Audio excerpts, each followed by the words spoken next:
బిడ్డలారా, హాగారు జీవితంలో భయంకరమైన పరిస్థితి.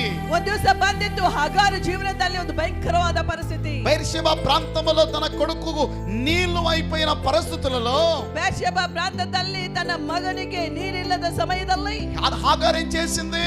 ಹಾಗಾರ್ ಏನ್ ಮಾಡ್ತಾಳ್ರಿ? హాగారు ఏం చేసింది? ಹಾಗಾರ್ ಏನ್ ಮಾಡ್ತಾಳ? ఎలుగెత్తి ఏడ్చిందంట. ಆಕೆ ತನ್ನ ಮೊರೆಯನ್ನು ಕರ್ತನಿಗೆ ಅಳ್ತಾ ಇದ್ದಾಳೆ. హల్లెలూయా. ప్రభు దగ్గర ప్రార్థన చేస్తుంది. She was praying to God. దేవా, Lord, నా కొడుకు పరిస్థితి నేను చూడలేను. see my son's situation. నా కొడుకు యొక్క జీవితం నేను చూడలేను. I cannot see this situation. ప్రియ సహోదరి సహోదరుడా, ప్రియ సహోదరి సహోదరుడే, ప్రతి ఒక్క దానికి ఉత్తరం ఒక్కటే, అది ఏంటంటే ప్రార్థన. ప్రతి ఒక్కకే ಒಂದು ಉತ್ತರ ಇದೆ, ಅದು ಏನಂತಂದ್ರೆ ಅದು ಪ್ರಾರ್ಥನೆ ಮಾತ್ರವೇ. రేయి మొదటి జావ నీ దగ్గర నేను మొరపెడుతున్నా అంటున్న భక్తులు, ಬೆಳಗಿನ ಜಾವದಲ್ಲಿ ನಾನು ನಿನ್ನ ಕಡೆ ಮೊರೆ ಇಡ್ತಾ ಇದ್ದೇನಪ್ಪ.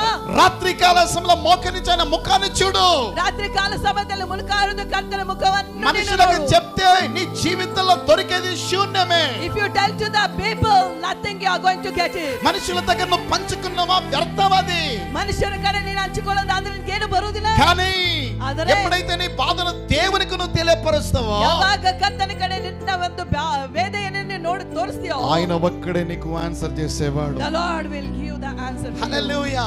హాగారు ఏం చేసింది? ಹಾಗಾದ್ರೆ ಏನ್ ಮಾಡ್ತಾಳೆ? ఎలుగెత్తి మొరపెట్టింది. ಆಕೆ ತನ್ನ ಹೃದಯವನ್ನು ಸುರಿಸಿ ಅಳ್ತಾ ಇದ್ದಾಳೆ.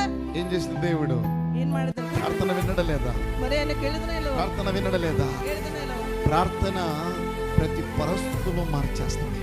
ప్రార్థన Prayer will change every situation. ప్రార్థనని అపజయాన్ని నీకు జయంగా మారుస్తుంది. ಪ್ರಾರ್ಥನೆ ಅನ್ನೋದು ನಿನ್ನ ಅಪಜಯವನ್ನು ಜಯವಾಗಿ ಕೊಡುತ್ತದೆ. ఆమేన్.